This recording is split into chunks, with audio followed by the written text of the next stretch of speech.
What would you do if you saw your pregnant ex-wife collapse on a beach, bleeding in the sand?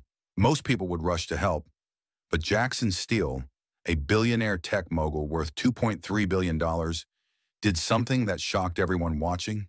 He stood there and watched. The footage went viral within hours. But what happened next reveals a conspiracy so twisted, so calculated, that it defies belief. This isn't just about a messy divorce or a cheating scandal. This is about fake paternity tests, forged death certificates, and a plan so cruel it would make your blood run cold. Madison Cole thought she had lost everything when she discovered her husband's affair. She had no idea that was just the beginning, because Jackson Steele wasn't content with destroying her reputation, her career, and her financial future. He wanted something far more precious: her children. What you're about to hear is a true story of how far a powerful man will go to win at any cost. It's about stolen babies, fake funerals, and a mother's desperate fight against impossible odds. And I guarantee you, the ending will leave you speechless. But I need to warn you, this story gets dark before it gets light. So buckle up, because the next hour is going to take you on a journey you'll never forget. The 911 call came in at exactly 2:47 p.m. Pacific time on what had started as a perfect Tuesday afternoon in Malibu. The dispatcher's voice remained calm and professional, trained to handle emergencies with clinical precision. But the panic bleeding through from the other end of the line was unmistakable and raw. "Emergency services. What's your emergency?" "There's a pregnant woman on the beach. She's bleeding everywhere." "Oh God, there's so much blood. Please, you have to hurry. She just collapsed right in front of everyone."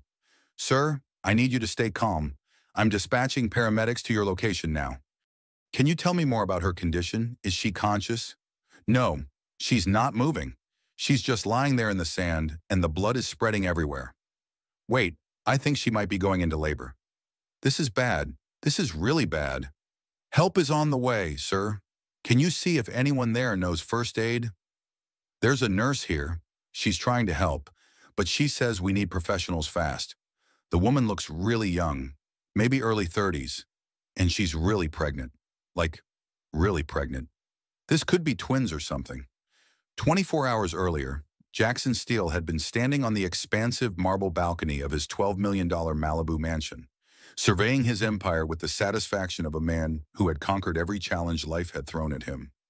At 35 years old, he commanded a net worth of $2.3 billion, built from nothing through sheer determination, ruthless business acumen, and an almost supernatural ability to predict market trends before his competitors even realized they existed. His company, SteelCore Industries, had revolutionized cloud computing infrastructure in ways that most people couldn't even comprehend. What had started as a small software development firm in a rented garage had grown into a technological behemoth that provided the backbone for half the internet. Jackson's innovations had made streaming services faster, online gaming more responsive, and digital commerce more secure. He was, by every measure that mattered in Silicon Valley, a visionary genius. Forbes had featured him on their cover just last month with the headline, "The Iron Will of Jackson Steele: How One Man Built Tomorrow's Internet." The article had praised his business instincts, his technological innovations, and his ability to remain focused on long-term growth while his competitors chased short-term profits. What the article hadn't mentioned was the personal cost of that focus, the relationships sacrificed on the altar of success, the moral compromises that had paved his path to the top. His reflection in the floor-to-ceiling windows of his mansion showed a man who appeared to have everything: 6 feet 2 inches of lean muscle maintained by a personal trainer who charged more per hour than most people made in a day, sharp jawline that had graced magazine covers and television interviews, the kind of confident smile that had charmed investors out of hundreds of millions of dollars and convinced world leaders to take his phone calls. Designer clothes that cost more than luxury cars, handmade Italian shoes that were crafted specifically for his feet, and a watch collection worth more than most people's houses. But today, something felt fundamentally different. Today felt like the calm before a hurricane that he couldn't see coming but could somehow sense approaching. There was a tension in the air, an electricity that made him restless and uneasy in ways he couldn't quite articulate. "Jackson, darling, are you ready for our close-up?" Scarlett Hayes emerged from the master bedroom like a vision from a high-end fashion magazine. Her Instagram-perfect figure wrapped in a designer bikini that probably cost more than most people's monthly rent. At 28, she had built a social media empire with 3 million followers who hung on her every carefully curated post, every strategically placed product placement, every glimpse into what appeared to be an impossibly glamorous lifestyle. Scarlett was beautiful in the way that only came from a combination of excellent genetics, expensive procedures, and the kind of professional maintenance that required a full-time team. Her blonde hair was always perfectly styled, her makeup always flawless, her body always camera-ready. She was, in many ways, the perfect accessory for a man like Jackson Steele. "The photographer will be here in an hour," Scarlett continued, checking her phone with the obsessive frequency of someone whose livelihood depended on social media engagement. "This beach shoot is going to be absolutely incredible for both our brands. Billionaire tech mogul and lifestyle influencer, living the dream in Malibu. The optics are perfect." Jackson nodded absently, his mind elsewhere. He had learned over the past 18 months that agreeing with Scarlett was usually the path of least resistance. Their relationship was as much a business arrangement as it was romantic, a mutually beneficial partnership that served both their professional interests. She provided him with youth, beauty, and social media relevance that helped humanize his corporate image. He provided her with luxury, status, access to his wealthy network, and the kind of lifestyle content that kept her followers engaged and her endorsement deals flowing. But lately, something had been gnawing at him, a feeling he couldn't quite identify, something that felt uncomfortably like guilt. No, Jackson Steele didn't do guilt. Guilt was for people who made mistakes, and Jackson had built his fortune by making calculated decisions and never looking back. Regret was a luxury he couldn't afford, a weakness that could destroy everything he had worked to build. His phone buzzed with a text from his publicist, Miranda Chen, who managed his image with the precision of a military operation. "Beach shoot looking absolutely perfect entertainment. Tonight wants an exclusive interview about your new life and relationship. They're calling it your redemption story. How's the happiness level today?" Jackson typed back quickly, his fingers moving across the screen with practiced efficiency. "Never been better. Living the dream and looking forward to the future." It wasn't entirely a lie, at least not by the standards he had learned to live by. By every measurable metric that mattered in his world, his life was perfect. The messy divorce from Madison had been finalized 8 months ago, and his legal team had been ruthless but effective in ensuring that she walked away with minimal assets and a reputation in tatters. The affair with Scarlett had been exposed publicly, generating weeks of negative headlines, but his PR team had spun it masterfully into a narrative of personal growth and new beginnings. Jackson Steele was now the eligible billionaire bachelor who had escaped a toxic marriage and found true love with a vibrant, successful woman who understood his ambitions and supported his dreams. The media had largely bought into this narrative, especially after Scarlett's team had planted stories suggesting that Madison had been controlling, jealous, and unsupportive of Jackson's career. The narrative was clean, profitable, and completely fabricated. As Jackson watched the waves crash against his private beach below, their rhythmic motion normally soothing, but today somehow ominous, he couldn't shake a memory that had been haunting him for weeks. Madison's face during their final court appearance, 8 months ago, when the judge had delivered the final ruling on their divorce settlement. She had looked so small sitting at that cheap wooden table with her overmatched public defender, a recent law school graduate who was clearly intimidated by Jackson's team of high-powered attorneys from the most prestigious firm in Los Angeles. Her clothes had been simple and inexpensive, a stark contrast to the tailored suits and designer accessories that filled Jackson's side of the courtroom. When the judge had ruled in Jackson's favor on nearly every contested point, awarding him the house, the art collection, the investment portfolio, and most of their shared assets, Madison hadn't even looked surprised. She had simply gathered her few papers, stood up with quiet dignity, and walked out of his life forever. Or so he had thought at the time. So he had convinced himself was for the best. 8 months earlier, Madison Cole had been living a completely different life, one that felt like a fairy tale compared to the nightmare her existence would become. As the head of marketing for Sterling and Associates, a boutique advertising firm in Beverly Hills that specialized in luxury brands and high-end consumer products. She had carved out her own successful career in one of the most competitive industries in the world. Madison was brilliant at her job, possessed of an intuitive understanding of consumer psychology and brand positioning that had made her one of the most sought-after marketing executives in Los Angeles. She had worked on campaigns for fashion houses, jewelry companies, exclusive restaurants, and technology startups, always finding the perfect angle to make products irresistible to their target demographics. Her corner office had offered a view of the Hollywood Hills, and her salary had been substantial enough to afford her own luxury condo in West Hollywood, complete with a rooftop deck and a view of the city lights. She had been independent, successful, and proud of everything she had built through her own talent and hard work. She and Jackson had met at TechCrunch Disrupt, a major technology conference where she had been presenting on digital brand strategy for emerging companies. Her presentation, titled Building Emotional Connections in the Digital Age, had drawn a packed audience of entrepreneurs, investors, and industry leaders.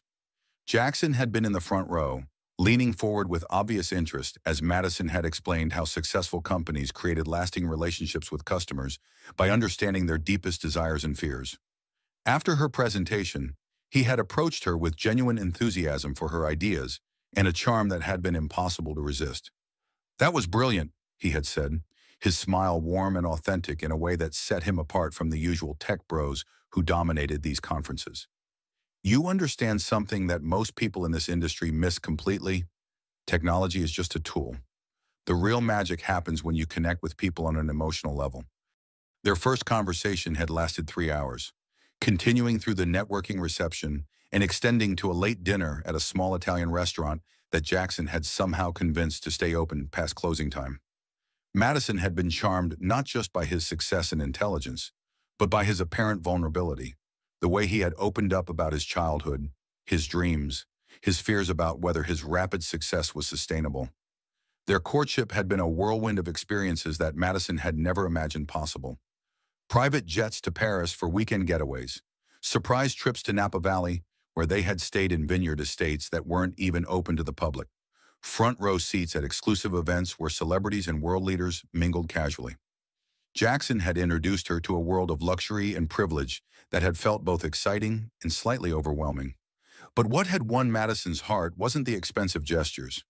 It was the quiet moments when Jackson had let his guard down, when he had talked about his loneliness despite his success, his desire to build something meaningful with someone who understood both his ambitions and his insecurities.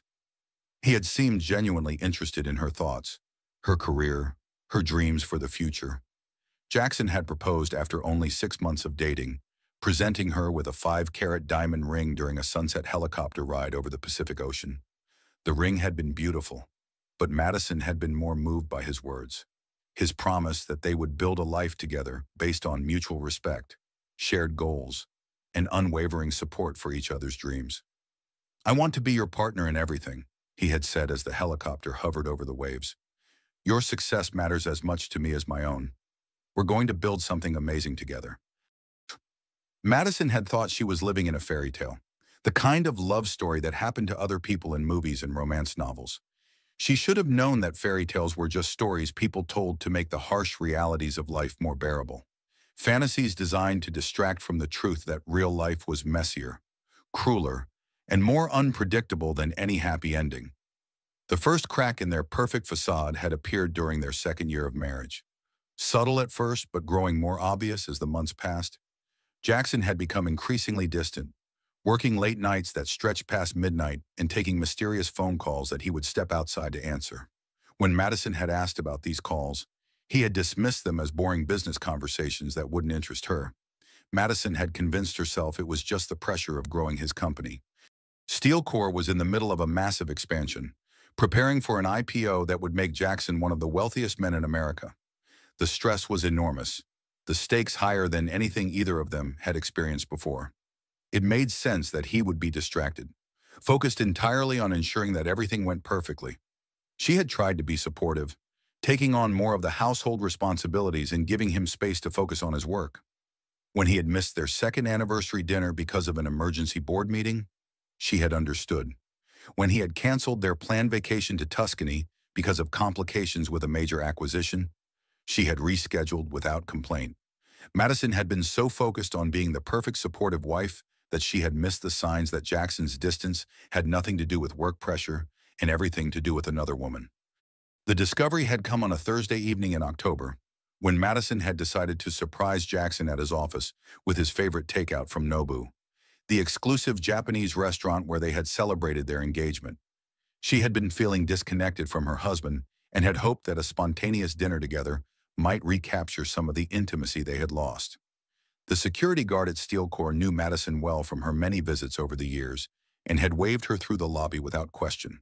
She had taken the private elevator to the executive floor, balancing the expensive takeout containers and planning her surprise, imagining Jackson's delight at seeing her and his favorite food. The surprise had been entirely on her.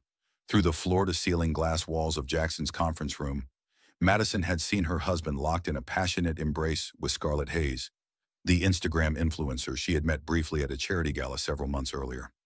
But this wasn't a casual kiss or a moment of weakness. Jackson's hands were tangled in Scarlett's perfectly styled blonde hair, and she was pressed against the conference table with her legs wrapped around his waist, her designer dress bunched up around her thighs. They were lost in each other, completely oblivious to the world around them, moving together with the familiarity of lovers who had been intimate many times before. This wasn't the beginning of an affair. This was a well-established relationship that had been hidden from Madison for who knew how long. Madison had dropped the food containers, and they had crashed to the marble floor with a sound like thunder, sending miso soup and perfectly prepared sashimi sliding across the expensive stone surface.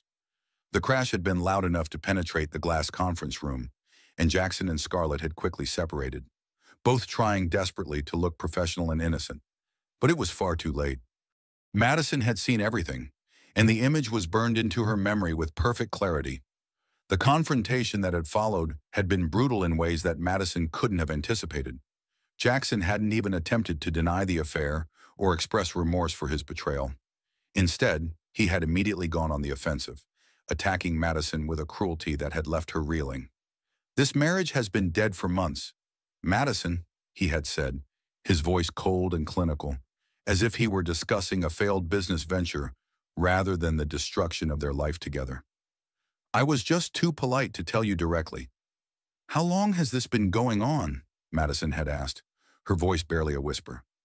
"Does it matter? The point is that Scarlett understands me in ways you never did. She supports my ambitions instead of trying to make everything about herself.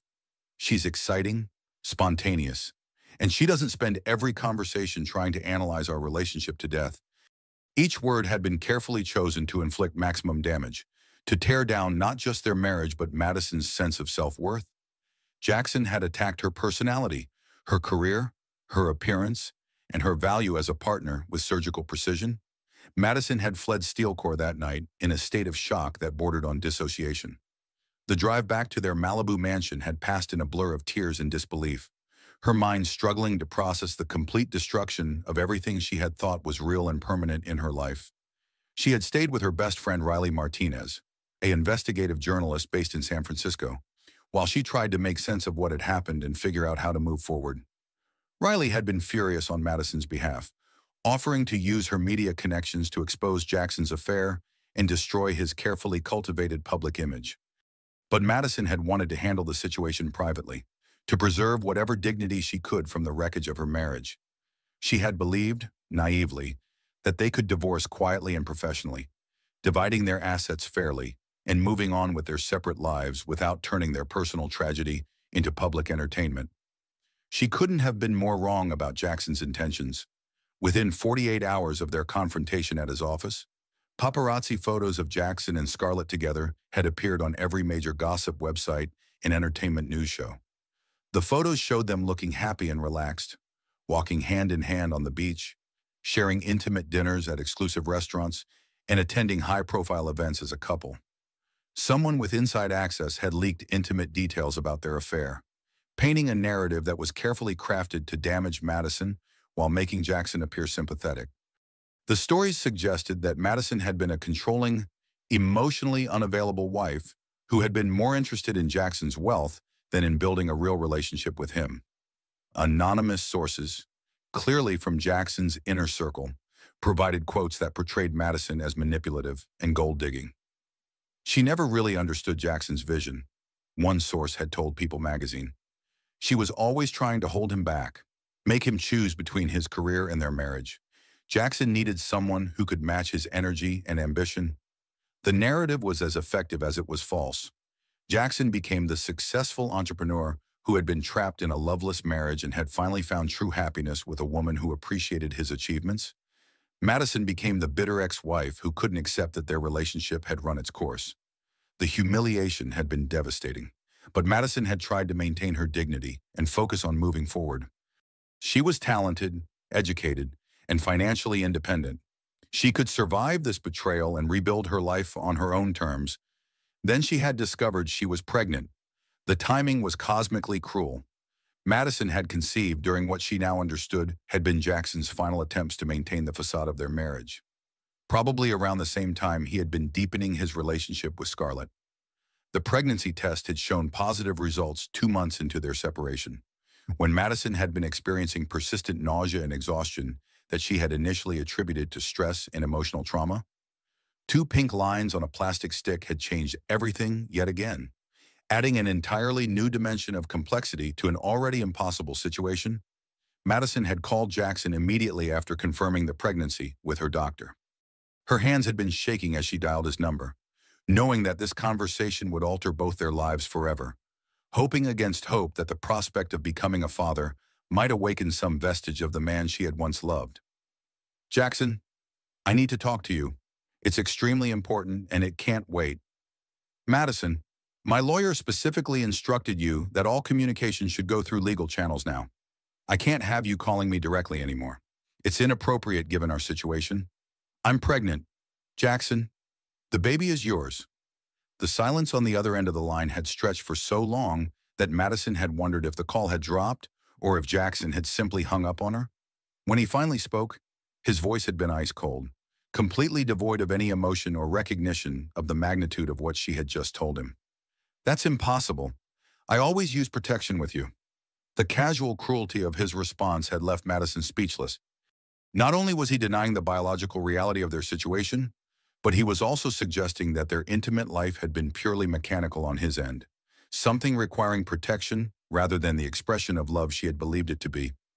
"Jackson, please, I know this is complicated and the timing is terrible, but we need to figure this out like adults. I'm carrying your child. That creates certain responsibilities and obligations that we can't just ignore. My lawyer will be in touch," he had said, and then the line had gone dead. Within 24 hours, Jackson's legal team had launched a devastating offensive that made their previous divorce proceedings look like a friendly negotiation. They had filed emergency motions demanding immediate paternity testing and had suggested in court documents that Madison was attempting to trap Jackson with a pregnancy that might not even be his. Worse than the legal maneuvering was the public relations campaign that accompanied it. Someone had leaked the court filings to entertainment news outlets, complete with salacious details about Madison's alleged infidelity and gold-digging motivations. The headlines had been brutal and inescapable. "Gold digger's last stand, desperate ex-wife claims pregnancy. Steel magnate's ex plays baby card in divorce battle. From fairy tale to nightmare. Madison Cole's desperate pregnancy gambit." The stories painted Madison as a conniving woman who was using a potentially fabricated pregnancy to extort money from her wealthy ex-husband. Anonymous sources, obviously from Jackson's public relations team, provided quotes suggesting that Madison had been trying to get pregnant throughout their marriage specifically to secure her financial future through child support payments. The narrative was not just false, but exactly opposite to the truth. Madison and Jackson had discussed having children extensively during their marriage, but they had mutually agreed to wait until after SteelCor's initial public offering was complete and Jackson's financial situation was more stable. Madison had been on birth control throughout their entire relationship, taking her pills religiously every morning. The pregnancy had been as much a surprise to her as it apparently was to Jackson. But truth was irrelevant in the court of public opinion that Jackson's team was manipulating so expertfully. The story of a successful, attractive billionaire being hunted and manipulated by his desperate ex-wife made for much better headlines than a more complex narrative about a cheating husband abandoning his pregnant wife.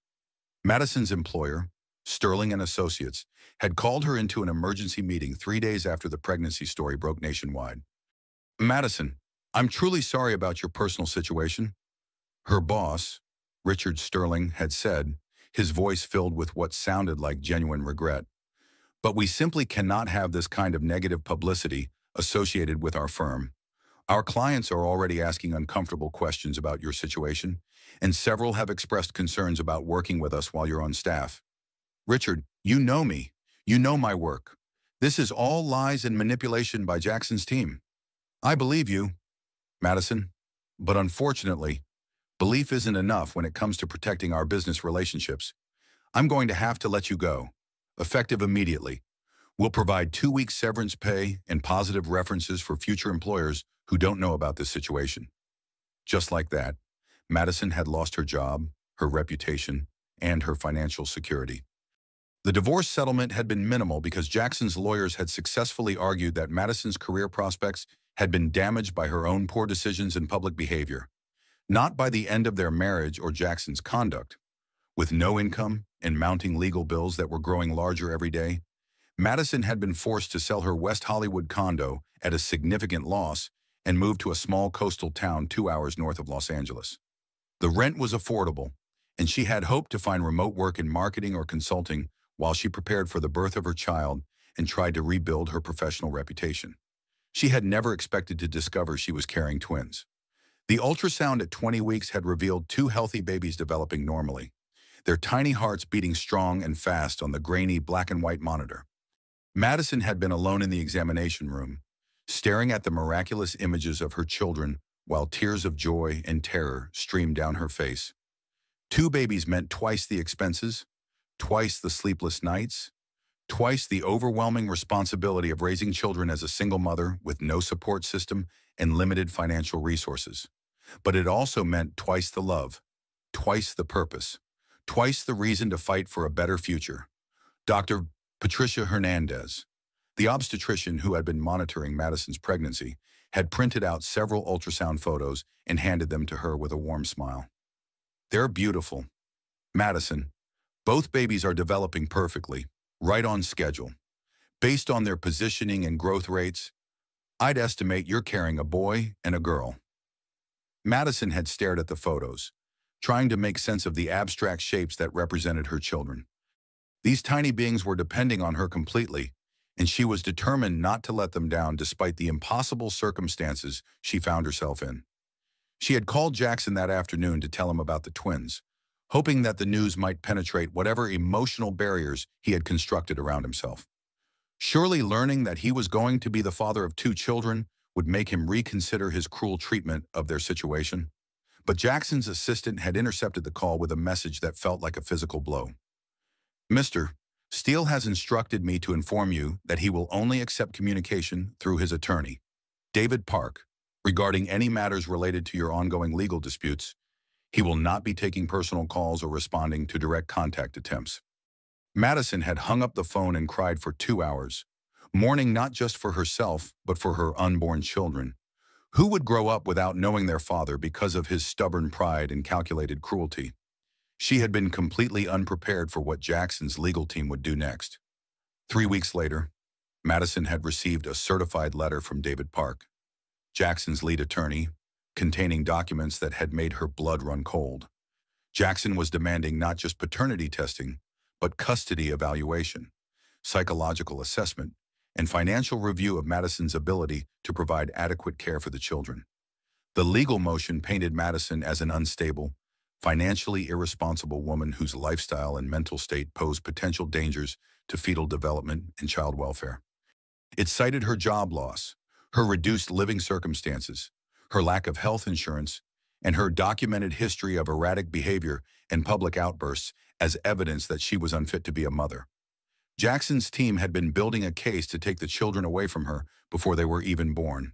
The motion requested that the court appoint a guardian ad litem to oversee Madison's pregnancy and make medical decisions in the best interests of the unborn children. It also sought to establish a trust fund for the children's care that would be administered by Jackson's representatives rather than Madison herself. Madison had taken the documents to her public defender, a overwhelmed recent law school graduate named Jennifer Walsh, who was handling her case for free through a legal aid program. Jennifer had read through the motion with growing alarm. Madison, this is unlike anything I've seen before. Jackson's team is essentially arguing that you're an unfit mother before you've even given birth.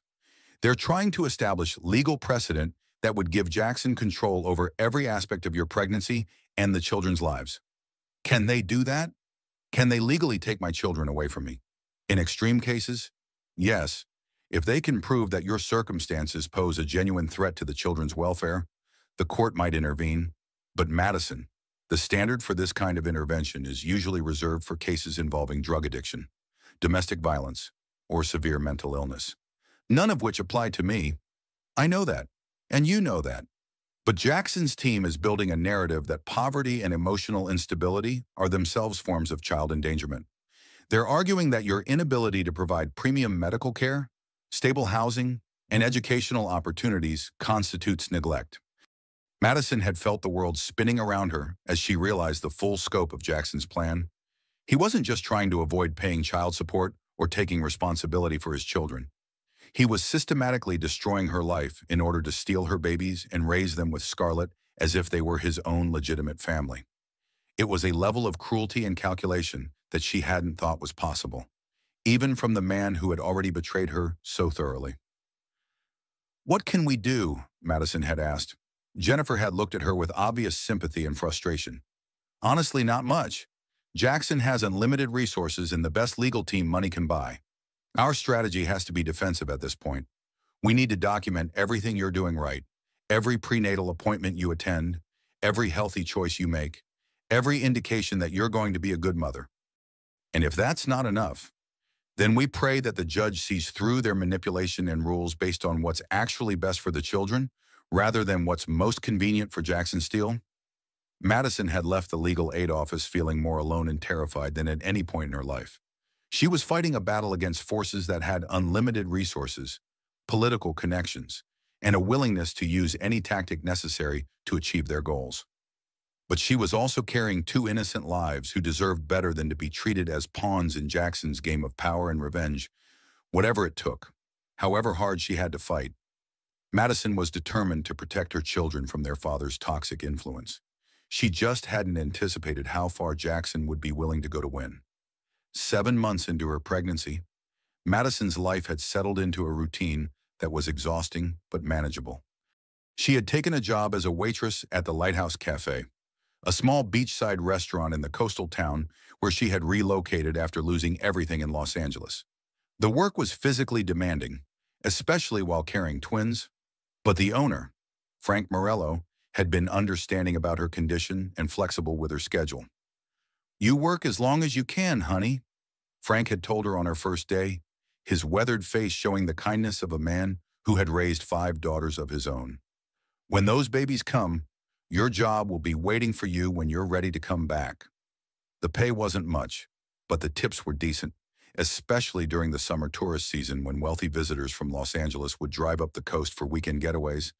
Madison had been saving every dollar she could, building a small nest egg to help with medical bills and baby expenses that seemed to grow more expensive every time she researched them. The twins were healthy and active, moving constantly inside her increasingly cramped womb. Her doctor had told her that everything looked normal, but carrying multiples was inherently higher risk than a single pregnancy. Madison needed more frequent monitoring, more nutritional supplements, and more rest than she was able to get while working full-time on her feet. On this particular Tuesday morning in late summer, Madison had woken up feeling especially tired and uncomfortable. Her back ached from the additional weight she was carrying. Her ankles were swollen despite her attempts to elevate them whenever possible. And she had barely slept the night before because the babies seemed to be having some kind of dance party every time she tried to lie down. But she couldn't afford to call in sick or take time off. Every shift represented money for diapers, formula, cribs, car seats, and the 1,000 other items that 2 babies would need. Madison had been living on an extremely tight budget, shopping at thrift stores and accepting donations from local churches to prepare for her children's arrival. The Lighthouse Cafe sat directly on Malibu Beach, offering stunning panoramic ocean views and overpriced but genuinely delicious food to tourists and locals who could afford to pay premium prices for the location. Madison had been working there for 4 months and had settled into a comfortable rhythm with her regular customers and the other staff members, who had become something like a surrogate family. She had just finished serving coffee and pastries to a table of yoga instructors who came in every Tuesday after their beach class when she noticed unusual activity near the water.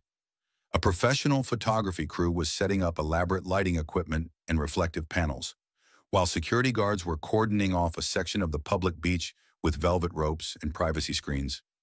Probably some movie star or social media influencer doing a photo shoot, Frank had said, bringing Madison a glass of ice water and noticing her staring out the window. Happens all the time around here during the summer. You should sit down for a few minutes. Madison, you look pale, and it's going to be a busy lunch rush. Madison had waved off his concern, unable to afford the luxury of taking breaks when there were customers to serve and tips to earn. But as she walked toward the window to check on her outdoor tables, she had seen something that made her blood freeze in her veins. Jackson Steele stood 50 yards away on the sand, posing for photographers in designer swim shorts and a linen shirt that probably cost more than Madison made in a month.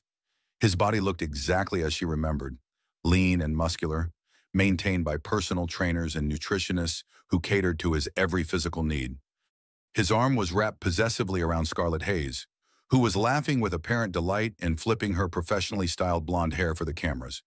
She wore a tiny bikini that showed off her perfect figure and a smile that looked natural, but was probably as carefully crafted as everything else in her public image.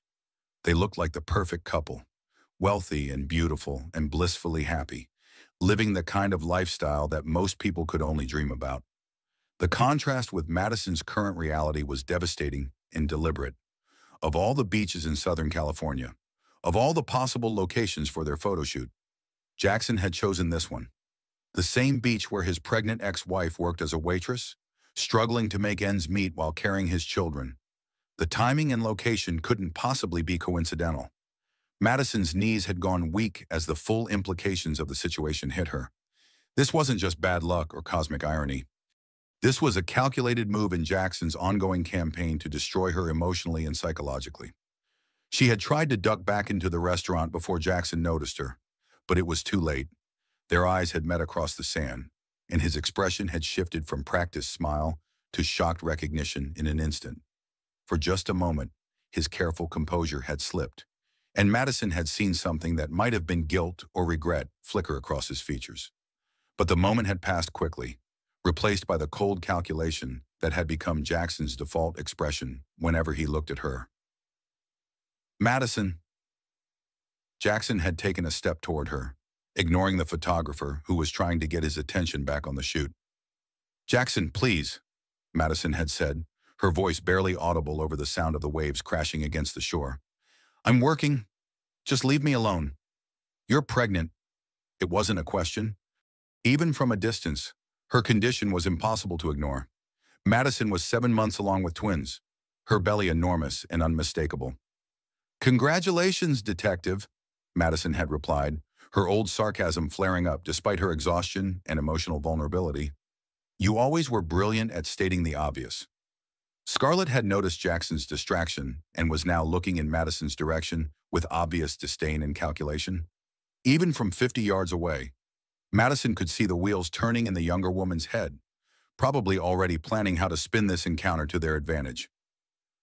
Jackson, darling, the photographer is waiting, Scarlett had called out, her voice carrying easily across the beach with the kind of projected confidence that came from years of performing for cameras. Madison had turned to go back into the restaurant, desperate to escape this humiliating encounter and return to the safety of her work routine.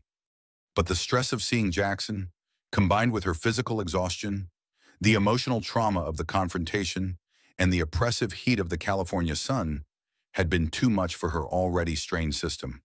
The twins had started moving frantically inside her, as if they could sense their mother's distress and were responding with their own agitation. Madison had felt dizzy and disoriented, her vision blurring at the edges as her blood pressure spiked dangerously. I need to sit down, she had whispered to herself, but her legs wouldn't cooperate. The world had started spinning faster and faster, the sounds of the beach becoming distant and distorted. The last thing Madison remembered was the sensation of falling, the sand rushing up to meet her, and the distant sound of someone screaming for help. Then everything had gone black, and she had collapsed unconscious on the beach where her ex-husband was posing for glamour shots with his new girlfriend.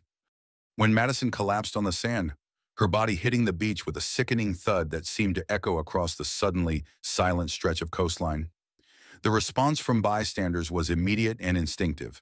A jogger who was also a registered nurse had immediately abandoned her morning run and knelt beside Madison's unconscious form, checking for a pulse and airway obstruction. A lifeguard had sprinted over with a first aid kit and emergency oxygen.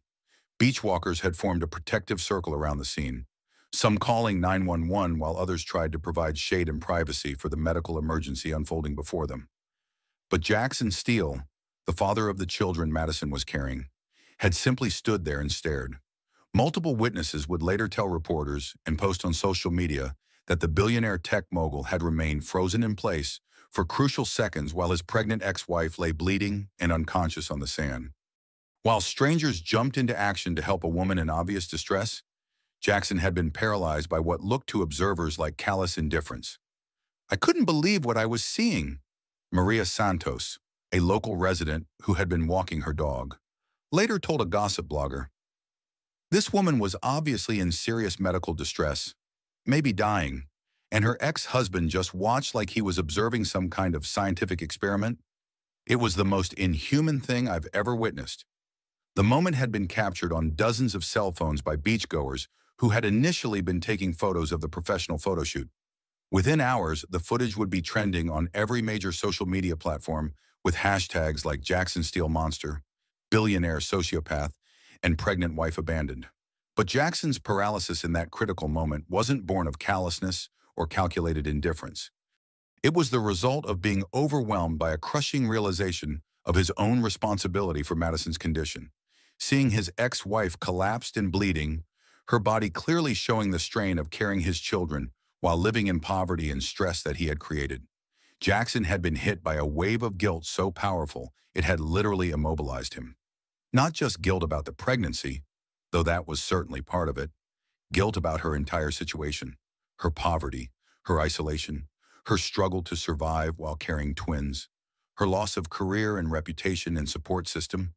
All of it could be traced directly back to his betrayal and the scorched earth legal campaign that had followed their divorce.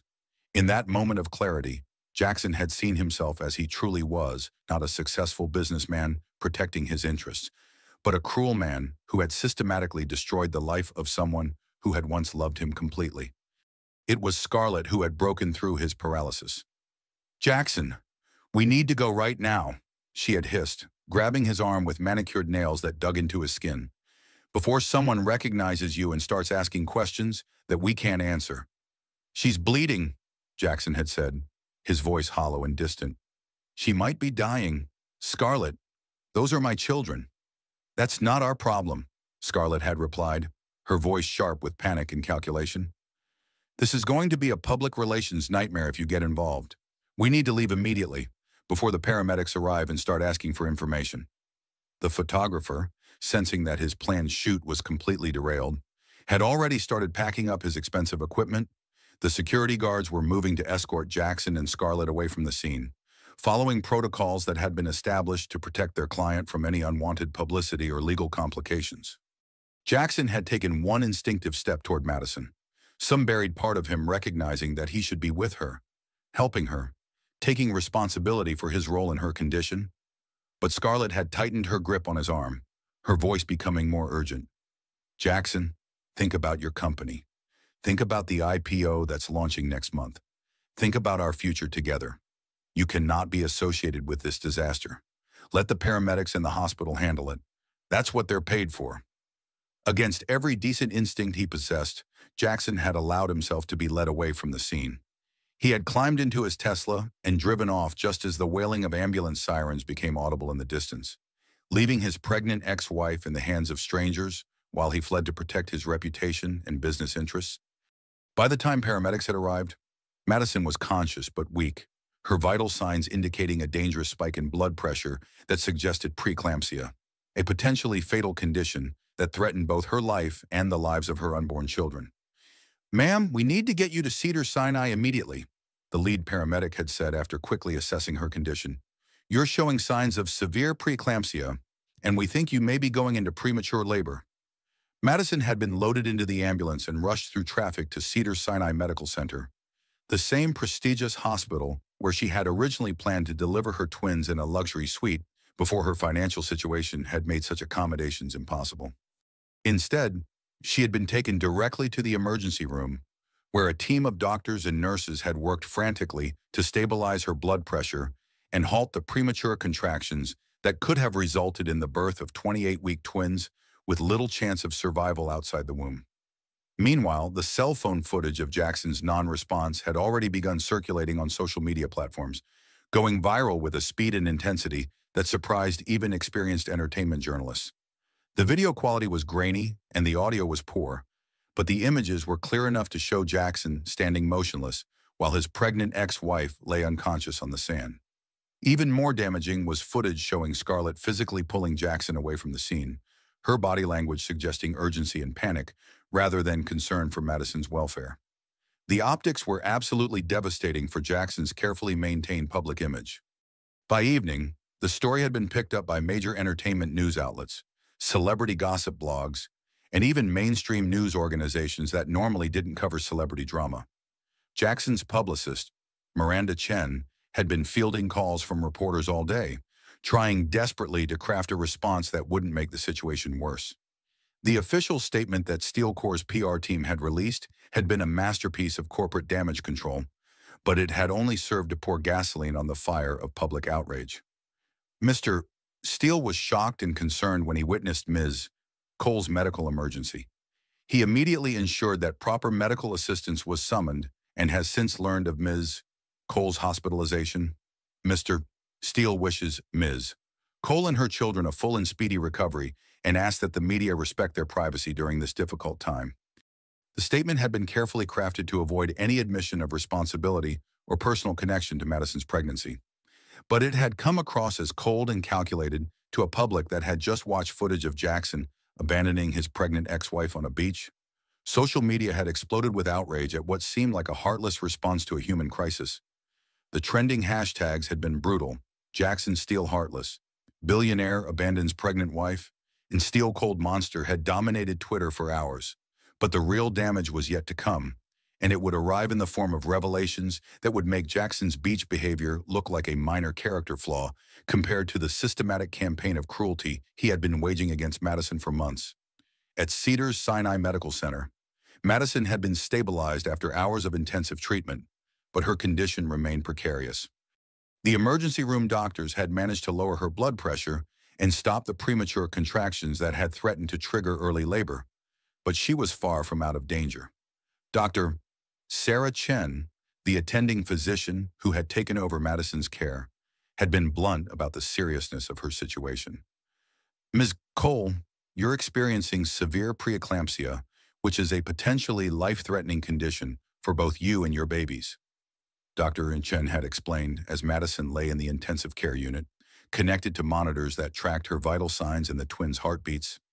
"Your blood pressure reached dangerous levels, and we detected protein in your urine, which indicates that your kidneys are being affected." "Are my babies going to be okay?" Madison had asked, her voice weak but filled with desperate concern. "For now, yes. We've managed to stabilize your condition, and the baby's heart rates are strong. But you're going to need to remain on complete bed rest for the remainder of your pregnancy, which could be as long as 9 more weeks if we can prevent early labor." Madison had nodded weakly, trying to process the implications of extended hospitalization and bed rest. She had no health insurance that would cover private rooms or extended stays. She had no family nearby to provide support. Her savings were minimal, and every day in the hospital would cost thousands of dollars that she simply didn't have. "Doctor, I need to ask about the cost," Madison had said, embarrassed but desperate to understand her options. "I don't have insurance that covers this kind of extended care." Dr. Chen's expression had softened with genuine sympathy. "I understand your concerns, Miss Cole, but right now we need to focus on keeping you and your babies healthy. The hospital has financial assistance programs, and there may be other options we can explore." Madison had closed her eyes and tried not to think about the financial catastrophe that was already unfolding around her. Medical bills for high-risk pregnancy care could easily reach hundreds of thousands of dollars, money that she had no way to pay without destroying what little financial stability she had managed to maintain. A knock on her hospital room door had interrupted her worried thoughts. Madison had expected to see another nurse or doctor, but instead, a man in an expensive suit had entered, carrying a leather briefcase and wearing the kind of confident expression that came with wielding significant power. "Ms. Cole, my name is David Park. I'm an attorney representing Jackson Steel and Steel Core Industries." Madison's heart rate had immediately spiked, triggering alarms on the monitoring equipment that tracked her vital signs. The stress of seeing Jackson's lawyer was literally dangerous to her health and the health of her unborn children. "What do you want?" she had managed to ask, her voice barely above a whisper. "Mr. Steele wanted me to check on your condition and to provide you with this," Park had said, handing her an envelope with the Steel Core corporate logo embossed in gold. "He's prepared to cover all medical expenses related to your current hospitalization and the delivery of your children." Madison had torn open the envelope with shaking hands, her heart pounding as she tried to make sense of what Jackson might be planning now. Inside was a cashier's check for $100,000 and a legal document filled with dense legal language that she didn't immediately understand. "What is this document?" she had asked, scanning the pages of legal text. "It's a comprehensive settlement agreement," Park had explained in a tone that suggested he was doing her an enormous favor. "Mr. Steele is prepared to provide substantial financial support for you and the children, but he needs certain assurances in return." Madison had read more carefully, her growing alarm causing the monitoring equipment to beat more frantically. Buried in the legal language were clauses that would prevent her from speaking publicly about Jackson, their marriage, the circumstances of their divorce, or any aspect of their relationship. There were confidentiality agreements that would silence her permanently about Jackson's conduct and character. Most alarming of all was a section that granted Jackson consultative rights regarding major medical decisions affecting the pregnancy and the children's care, effectively giving him veto power over her healthcare choices. "He wants to control my medical treatment," Madison had said, her voice rising despite her weakness. "He wants to ensure that his children receive the best possible care," Park had corrected smoothly. "Mr. Steele has access to the finest medical specialists in the country. He can arrange for consultations with experts that you would never be able to afford on your own. And all I have to do is sign away my right to speak about what he's done to me. You need to think practically. Miss Cole, you have no insurance, no significant savings, and 2 high-risk babies on the way. This offer could solve all of your financial problems and ensure that your children receive world-class medical care from birth." Madison had crumpled up the check and thrown it at the lawyer, her anger giving her strength despite her physical weakness. "Get out," she had said, her voice shaking with fury. "Get out of my room right now." Park had calmly retrieved the crumpled check and smoothed it out, his expression never changing from professional neutrality. "Miss Cole, I understand you're emotional, but you need to consider your options realistically. This may be the most generous offer you receive. I'd encourage you to discuss it with your attorney before making any final decisions." After Park had left, Madison had immediately called the one person she trusted completely, her best friend Riley Martinez, who worked as an investigative journalist for the San Francisco Chronicle. "Riley, I need your help," Madison had said when her friend answered on the second ring. "Oh my God, Madison, I saw the videos online. Are you okay? Are the babies okay?" "For now, but Riley, something isn't right. Jackson's lawyer just offered me money to stay quiet about everything, but there's something else. Something I just figured out that makes no sense." "What do you mean?" Madison had taken a deep breath, the pieces finally clicking together in her mind with horrifying clarity. "The paternity test. Riley, remember how Jackson insisted on genetic testing during the divorce proceedings? He claimed he needed scientific proof that the babies were his before he would agree to any child support payments." "Right. And the test results came back negative, which was why the judge didn't award you any support for the children." "But Riley, I never cheated on Jackson. Not once. Not ever. These babies are his, and somewhere deep down, I think he's always known it. There had been silence on the other end of the line as Riley processed the implications of what Madison was suggesting. Madison, are you saying that Jackson somehow falsified the paternity test results? I'm saying that a man with $2.3 billion and a team of ruthless lawyers could probably influence any test result he wanted, especially if it meant avoiding 18 years of child support payments and protecting his reputation from the scandal of abandoning his pregnant wife. Riley's voice had gone cold and professional, the way it did when she caught the scent of a major story that could make her career. Madison, I'm coming down there tonight, and I'm bringing my recording equipment. Riley Martinez had arrived at Cedars-Sinai at 3 a.m., carrying a laptop bag filled with recording equipment and driven by the kind of fierce determination that had made her one of the most respected investigative journalists on the West Coast.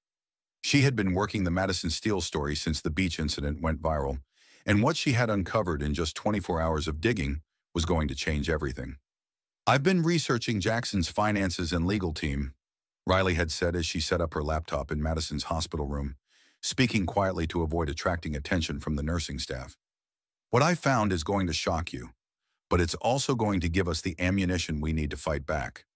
Riley had pulled up a series of documents on her screen: bank records, corporate filings, and legal correspondence that she had obtained through her network of sources in the financial and legal communities. 3 days before your paternity test was conducted, Steelcore Industries made a payment of $250,000 to something called Meridian Medical Services. Riley had explained, pointing to highlighted entries in the financial records. I spent all day researching Meridian, and what I found is disturbing. Madison had felt her blood pressure rising again as she stared at the documents, the implications becoming clear even before Riley explained them fully. What kind of company is Meridian? Madison had asked. On the surface, it's described as a medical consulting firm that provides specialized laboratory services to high-net-worth individuals who require discretion and privacy in their healthcare. But when you dig deeper, Meridian is essentially a medical services company that specializes in providing whatever results their clients want, regardless of scientific accuracy. Riley had pulled up more documents, including testimonials from former employees and investigative reports from other journalists who had exposed similar operations. Madison, I think Jackson paid for false paternity test results. He bought a negative result to avoid child support obligations and to support his public narrative that you were trying to trap him with someone else's babies. The revelation had hit Madison like a physical blow, confirming suspicions she had been afraid to voice even to herself. Not only had Jackson cheated on her and destroyed her reputation, but he had also falsified scientific evidence to abandon his own children and avoid his financial and moral responsibilities as their father. But why would he offer me money now? Madison had asked. If he's been trying to avoid responsibility, why send his lawyer here with settlement offers? Riley had pulled up her laptop's web browser and navigated to Twitter, where hashtags related to Jackson and Madison were still trending 12 hours after the beach incident. Because the video of him abandoning you has gone completely viral, Jackson Steele Monster has been tweeted over 2 million times. His company's stock price has dropped 15% since this morning, wiping out nearly $500 million in market value. He's not offering you money out of guilt. Madison, he's trying to make this PR nightmare disappear before it destroys his business. Madison had closed her eyes, feeling overwhelmed by the cruelty and calculation of it all. Even her medical emergency had been converted into a business problem that Jackson was trying to solve with money and legal maneuvering. There's more, Riley had said quietly. I managed to obtain a recording of a phone conversation between Jackson and Scarlett from this morning. You need to hear this, but I'm warning you, it's going to be painful. Riley had played an audio file on her laptop. The quality was somewhat distorted, but Madison could clearly recognize Jackson's voice and Scarlett's distinctive tone. This is a complete disaster. Scarlett, the footage makes me look like a sociopathic monster. Because you acted like one. Jackson, but we can still control this situation if we're smart about it. We just need to flip the narrative and make her the villain again. How exactly do you propose we do that? Think about it logically. She's desperate, broke, and alone. She probably planned this whole thing to generate sympathy and force you into paying her money. I mean, what are the statistical odds that she would just happen to be working at the exact same beach where we were doing our photo shoot? Madison had felt physically sick listening to Scarlett's calculating tone and the ease with which she was constructing a false narrative to explain away their cruelty. "You really think she staged her own medical emergency?" Jackson had asked. "I think she's a lot smarter and more manipulative than you gave her credit for during your marriage. But we're smarter, and we have more resources. We'll offer her just enough money to make her go away permanently. And if she doesn't accept our terms, we'll destroy her so completely that no one will ever believe anything she says about us." How I have connections throughout the entertainment media industry. Jackson, we can plant stories suggesting that she's a psychotic stalker who has been harassing us for months. We can make it look like she deliberately endangered her own pregnancy for attention and money. We can turn her into the cautionary tale of what happens when gold diggers get desperate. The recording had ended, leaving Madison and Riley sitting in stunned silence in the dimly lit hospital room. "Madison," Riley had said finally, "I think they're planning something much bigger than just a financial settlement. Based on everything I've uncovered, I think Jackson wants to take your babies." As if the universe had been listening to their conversation, Madison's phone had buzzed with a text message from an unknown number. "Ms. Cole, this is David Park. Mr. Steele has revised his previous offer after considering the full scope of your situation.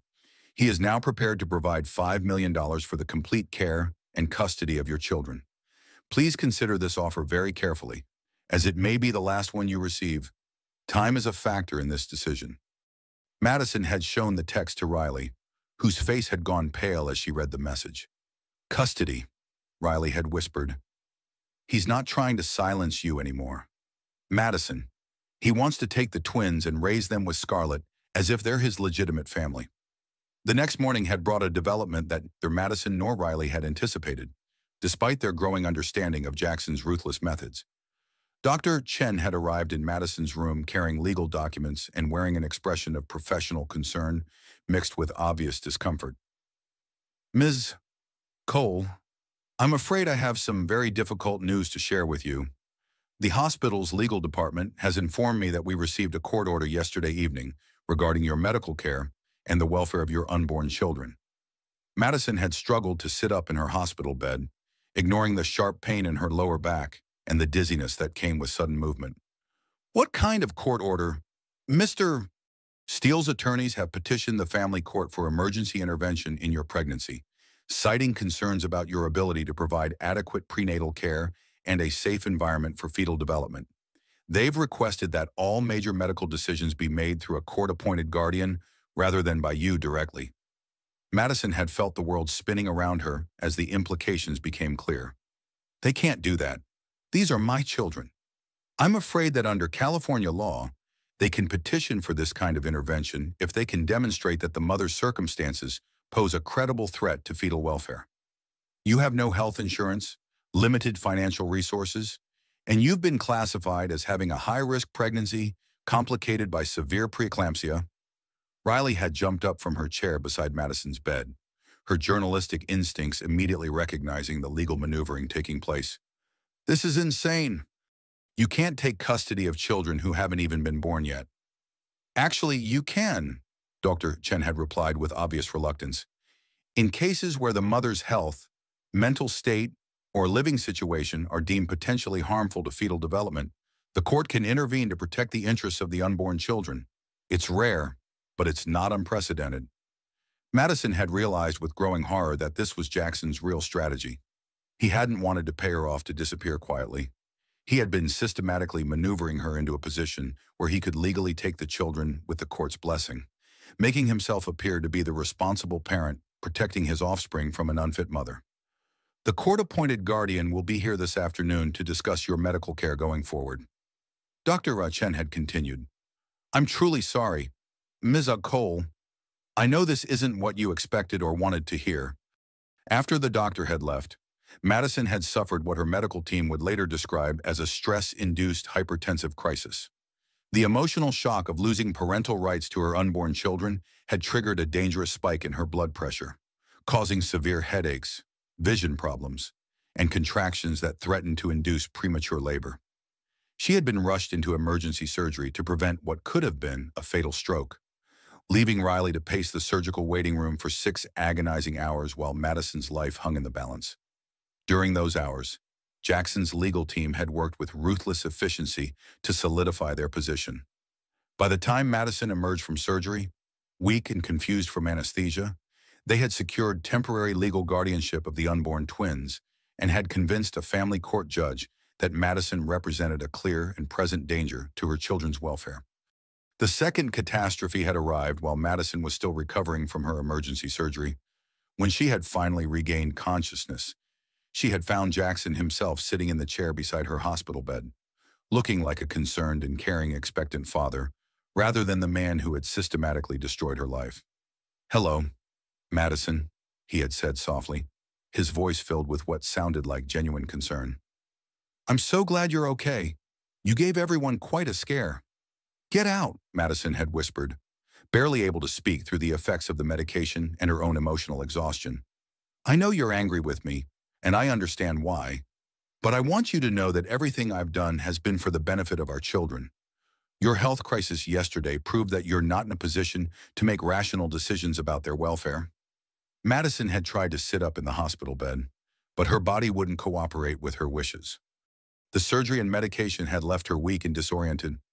"You stole my children before they were even born," she had managed to say. "I protected them," Jackson had corrected gently. "Madison, do you have any idea what your stress levels and blood pressure spikes are doing to their neurological development? Do you understand that your current living situation and financial instability mean they won't receive adequate medical care after birth?" "I would have figured something out. I always do. Like you figured out how to keep your job after our divorce. Like you figured out how to afford health insurance. Madison, you're living in a complete fantasy. These children deserve better than constant stress and uncertainty." Jackson had leaned forward in his chair, his voice becoming more gentle but somehow more threatening at the same time. "I'm prepared to offer you one final deal. Sign over complete legal custody to me, and I'll provide you with enough money to start over somewhere else. A completely new life, away from all this mess and trauma." "And if I refuse," Jackson's expression had hardened into the cold calculation that Madison remembered from their worst fights during the marriage. "Then my lawyers will prove in court that you're an unfit mother who poses a danger to these children's health and development. I have documented evidence of your financial instability, your inability to provide proper medical care, your history of emotional outbursts and irrational behavior. I'll take the children anyway, and you'll walk away with nothing." Madison had closed her eyes, realizing that she was completely trapped. Jackson held all the power, all the money, all the legal advantages, and all the connections necessary to manipulate the system in his favor. She was fighting a battle that she couldn't possibly win with the resources available to her. "I need time to think about this," she had whispered. "You have until tomorrow morning," Jackson had said, standing up from his chair. "After that, my legal team will proceed with the full custody battle, and I promise you, Madison, you will not like how that ends." As Jackson had left the room, Madison had felt something fundamental break inside her. Not just her heart, which had been shattered months ago, but her spirit, her will to fight, her belief that justice and truth ultimately mattered in the world. She was going to lose her children to the man who had already taken everything else that mattered to her. The third catastrophe had been the cruelest of all, and it had come in the form of a realization that would haunt Madison for the rest of her life. Madison had spent that night staring at the acoustic ceiling tiles of her hospital room, weighing impossible choices while her unborn children moved restlessly inside her, as if they could sense their mother's anguish and desperation. Sign away her parental rights and receive enough money to start over somewhere else, or fight Jackson in court with no resources and almost certainly lose everything anyway, including any chance of being part of her children's lives. Riley had tried to encourage her to fight, bringing in legal aid lawyers and civil rights advocates who specialized in cases involving wealthy defendants who used the legal system to abuse their former partners. But they all acknowledged the harsh reality of Madison's situation. Jackson's unlimited resources and political connections made him virtually untouchable, especially when he was positioning himself as the responsible parent, protecting innocent children from an unstable mother. At 7 a.m. on what would prove to be the most important day of her life, Madison had made her decision. When David Park had arrived with the custody papers and a cashier's check for $2 million, Madison had signed the documents with hands that shook so badly she could barely hold the pen. "You're doing the right thing for everyone involved," Park had said as he collected the signed paperwork that legally terminated Madison's parental rights. "Mr. Steele will be an excellent father, and your children will have every advantage in life." Madison had wanted to laugh at the absurdity of that statement, but she no longer had the energy for anger or sarcasm. She felt completely hollow, emptied of everything that had once made her who she was. Riley had been furious, pacing the hospital room like a caged animal. "Madison, you can't do this. We can find another way to fight him. There have to be other options we haven't considered." "There is no other way, Riley," Madison had replied, her voice flat and emotionless. "At least this way, the babies will be safe and healthy. Jackson can give them everything I can't. The best schools, the best medical care, every opportunity I could never provide." But even as she had spoken the words, Madison had wondered if she was making the biggest mistake of her life, abandoning her children to a man who had proven capable of extraordinary cruelty. The twins had been born 3 days later via emergency cesarean section at 34 weeks gestation. Madison had been allowed to hold them for exactly 10 minutes. Emma Rose and Ethan James, names she had chosen months earlier during happier times when she had imagined raising them herself. They had been perfect, tiny but healthy, with strong cries and alert eyes that had seemed to look directly at their mother as if trying to memorize her face. Madison had whispered promises to them that she knew she might never be able to keep, telling them how much she loved them and how sorry she was for the circumstances that were separating them. Then Jackson's custody order had taken effect, and the twins had been transferred to the NICU under the care of medical specialists that Jackson had personally selected and was paying for privately. Madison had been discharged from the hospital that same day with instructions to rest and recover from her surgery. She had returned to her small apartment alone, her arms empty and her heart shattered beyond repair. For 3 weeks, she had tried to build some semblance of a normal life with the money Jackson had paid her. It was substantial enough to secure her financial future if she was careful, but every dollar felt like blood money, a constant reminder of what she had sacrificed for financial security. She had avoided social media, ignored news coverage of Jackson and Scarlett, and tried to focus on physical healing while ignoring the emotional devastation that threatened to overwhelm her completely. Madison had been alone in her apartment when she had received the phone call that would change everything yet again. "Miss Cole, this is Dr. Martinez from the Neonatal Intensive Care Unit at Cedars-Sinai. I'm calling about your son, Ethan." Madison's heart had stopped beating for several seconds, her worst fears crystallizing into terrifying reality. "What's wrong? Is he okay? Please tell me he's okay." "I'm so very sorry, Miss Cole. Ethan experienced severe complications last night related to his premature birth. We did everything medically possible, but he didn't survive. He passed peacefully, and I want you to know that he wasn't in any pain." The phone had fallen from Madison's numb fingers, clattering to the floor as she collapsed into the nearest chair. One of her babies was dead, and she hadn't even been legally allowed to be there with him during his final moments. The funeral had been a small, private affair that Madison had watched from across the street, unable to legally attend the burial of her own child. Jackson had carried what appeared to be a tiny white casket, while Scarlett had stood beside him in an appropriately somber black dress, playing the role of grieving stepmother for the photographer who had somehow learned about the service. Madison had returned to her apartment that evening and cried until she had no tears left to shed. She had lost a child, and the world had continued spinning as if nothing significant had happened. But Riley had never stopped investigating, driven by a fury that Madison could no longer summon. And what Riley had discovered 4 days after Ethan's funeral had shattered Madison's world all over again. "Madison, you need to sit down," Riley had said when she called, her voice tight with barely controlled excitement and anger.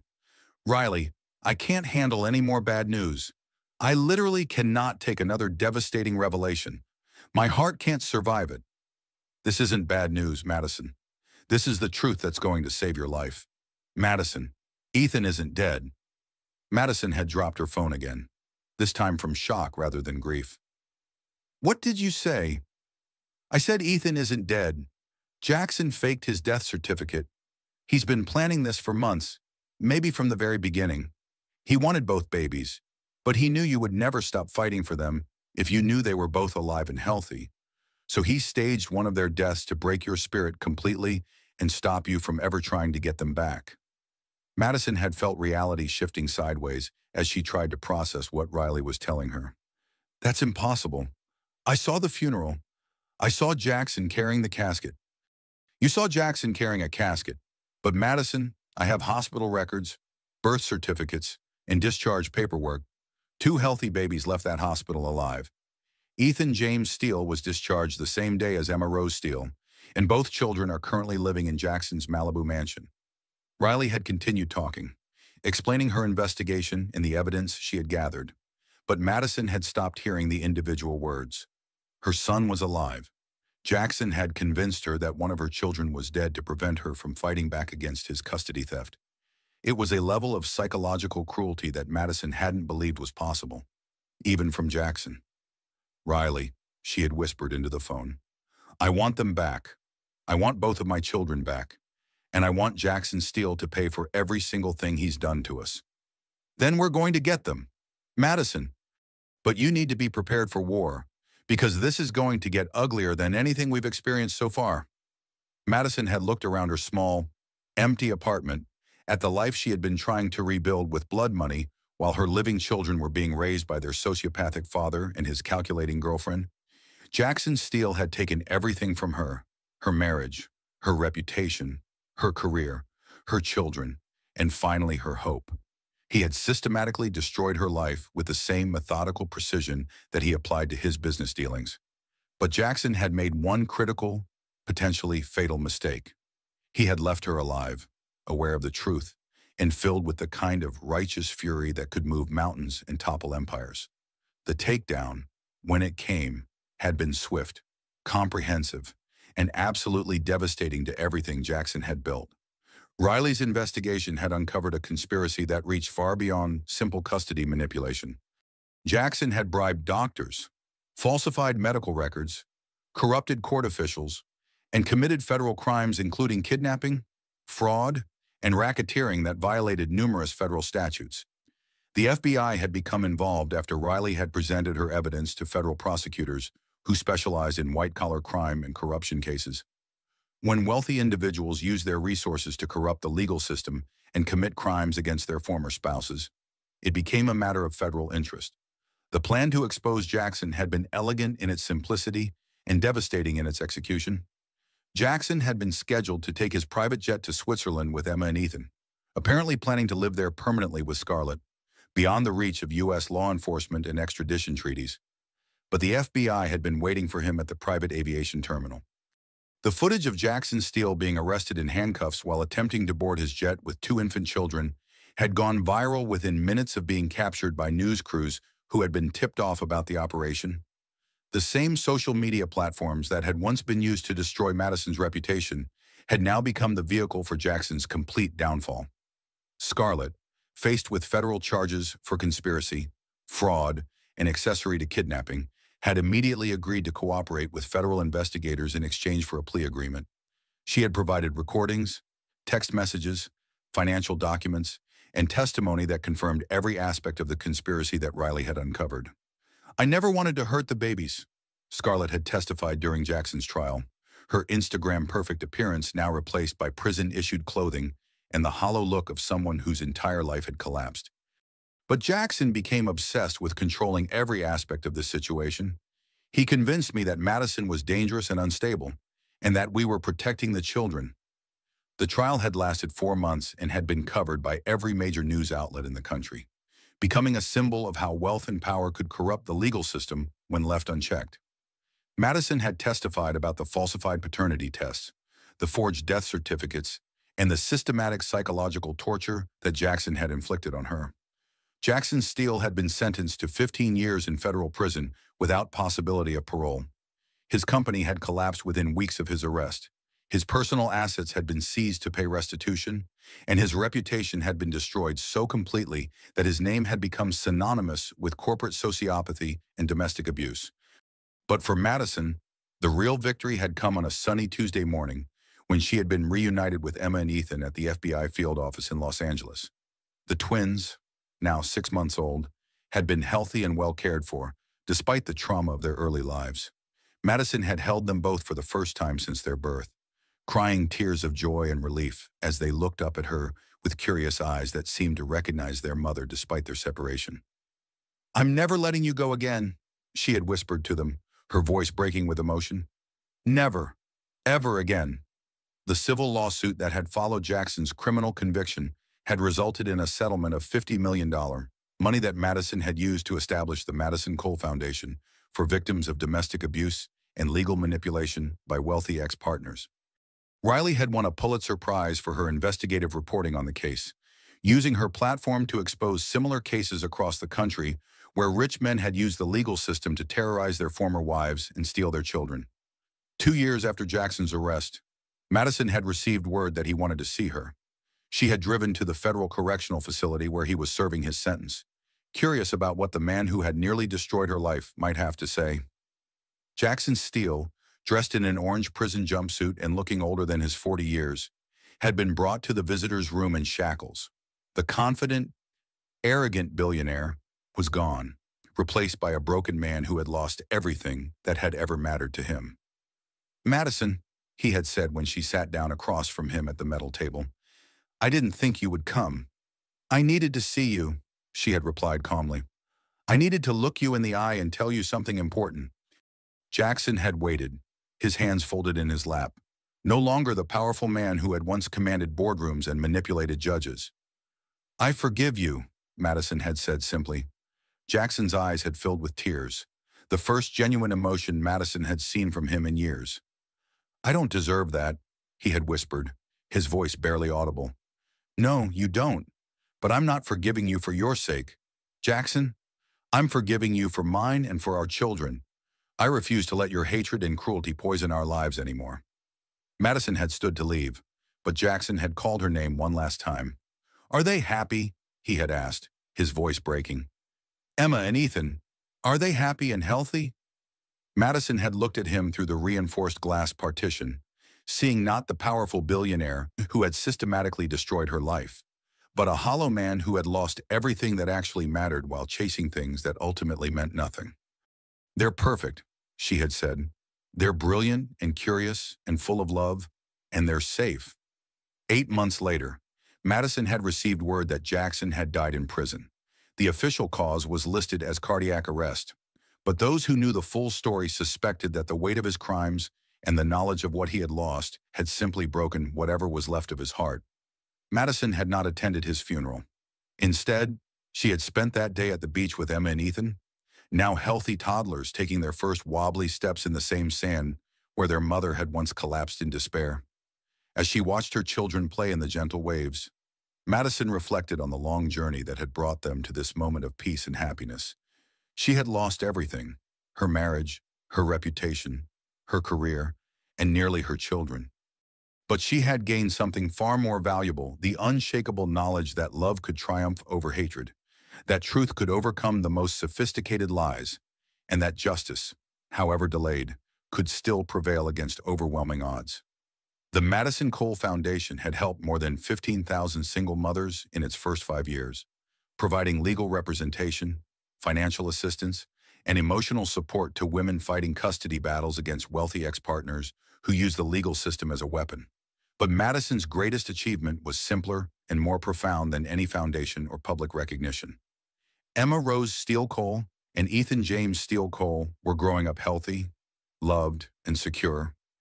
They would know that their mother had fought the most powerful forces in society to keep them safe. They would understand that wealth and privilege could not ultimately defeat a mother's love. And they would learn that sometimes, when everything seems lost and the darkness appears overwhelming, ordinary people can find extraordinary courage to stand up against injustice and reclaim what rightfully belongs to them. As Madison watched her children laugh and chase seagulls along the shoreline, she smiled and whispered a quiet thank you to whatever forces in the universe had given her the strength to survive Jackson Steele's cruelty and build a new life from the ashes of her old one.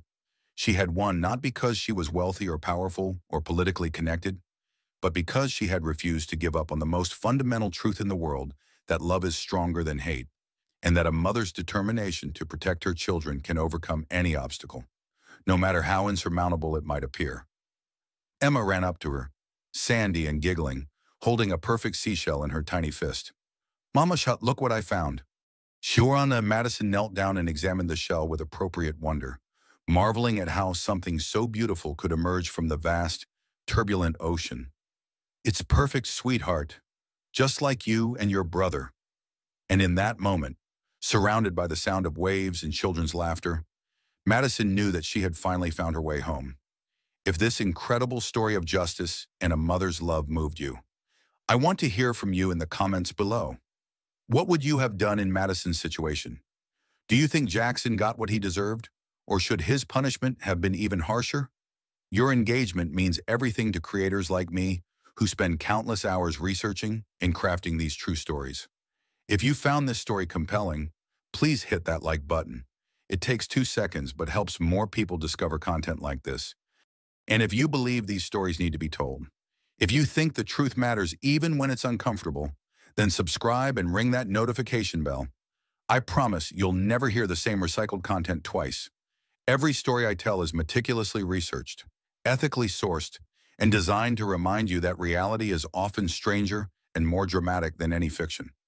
Share this with someone who needs to hear that even in the darkest moments, hope can still prevail, because sometimes the most important stories are the ones that remind us that good can triumph over evil, that love is stronger than hatred, and that ordinary people can do extraordinary things when they refuse to give up. Until next time, keep believing in justice, keep fighting for what's right, and remember, the truth always finds a way to surface, no matter how deep someone tries to bury it.